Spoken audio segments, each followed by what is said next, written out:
అందరికీ నమస్కారం. ముందుగా బిగ్ టీవీ యాజమాన్యానికి అలాగే ఈ రాష్ట్ర ప్రజలందరికీ కూడా సంక్రాంతి నూతన సంవత్సర శుభాకాంక్షలు తెలియజేస్తా ఉన్నాను. బిగ్ టీవీ వ్యూవర్స్కి ప్రత్యేకంగా నూతన సంవత్సర శుభాకాంక్షలు తెలియజేస్తా ఉన్నాను. నేను తెలుగుదేశం పార్టీ నియోజకవర్గ స్థాయి నాయకుని నూతక వేణుగోపాలరావు నా పేరు. మాజీ రాష్ట్ర తెలుగు యువత ప్రచార కార్యదర్శిగా పనిచేశాను.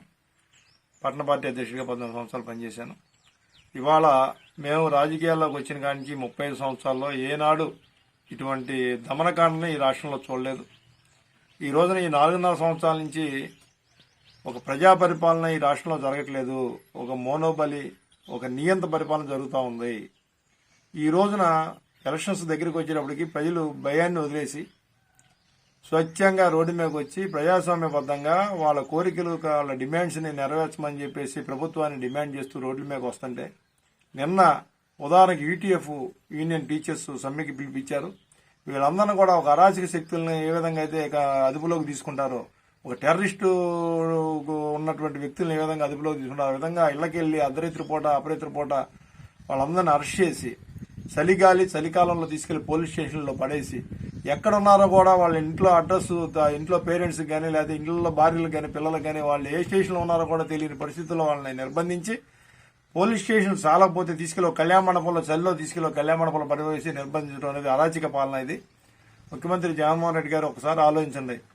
ప్రజలు న్యాయబద్ధంగా అడిగే కోరికలను ఈ విధంగా మీరు హింసాత్మకమైనటువంటి పరిస్థితులు తీసుకొస్తా ఉన్నారు. అదేవిధంగా మున్సిపల్ కాంట్రాక్ట్ కార్మికులు వాళ్ళు ఏదైతే ఉందో కరోనా టైంలో వాళ్ళ ప్రాణాలను పణంగా పెట్టి మరి ఒక ఇంట్లో తండ్రికి కానీ భార్యకి కానీ పిల్లలకు కానీ కరోనా సోకితే సొంత ఇంట్లో తల్లిదండ్రుల దగ్గరికి, భార్య దగ్గరికి, పిల్లల దగ్గరికి మనమే వెళ్ళలేని పరిస్థితిలో మరి రాష్ట్ర వ్యాప్తంగా ఉన్నటువంటి మున్సిపల్ వర్కర్స్ వాళ్ళ ప్రాణాలను పణంగా పెట్టి మన ప్రజల్ని కాపాడారు. వాళ్ళకి ఇచ్చే జీతంలో కూడా మీరు మేనవేసాలు లెక్క పెడతా పోలీసులను ఉపయోగించి వాళ్ళని భయభ్రాంతులు చేస్తా ఉన్నారు. అదేవిధంగా అంగన్వాడీ ఆడపిల్లలు మరి వాళ్ళు చిన్నతనం నుంచి పిల్లల్ని పౌష్టికాహారం పెట్టించి వాళ్ళ పిల్లల్ని జాగ్రత్తగా చూసుకొని వాళ్ళ స్కూల్కి వెళ్ళడానికి మోటివేట్ చేసి చేసేటువంటి తల్లుల్ని కూడా ఎస్మా ప్రయోగం చేసి వాళ్ళ రాష్ట్ర వ్యాప్తంగా రాక్షస పాలన, ఏ విధంగా దురదరాష్ట్ర పరిపాలన ఆ రోజున మహాభారతంలో ఏదైతే దురదరాష్ట్రుడు ఆడవాళ్ళని అగౌరవంగా పరిచాడో అదేవిధంగా అగౌరవపరిచే పరిస్థితి ఈ రాష్ట్రంలో కనపడతాం.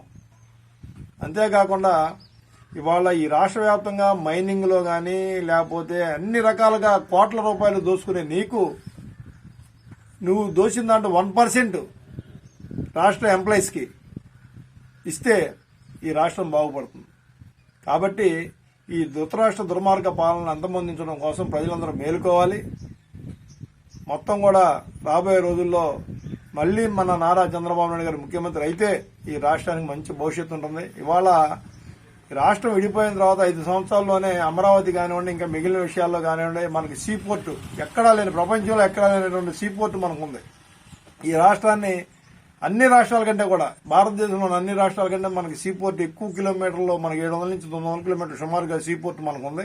డెవలప్ చేసుకుంటే మన ముందు ఏ రాష్ట్రం కూడా పనికిరాదు. కానీ ఈ జగన్మోహన్ రెడ్డి ముఖ్యమంత్రి అయిన తర్వాత మన రాష్ట్రం 25 సంవత్సరాలు వెనక్కి వెళ్ళిపోయింది.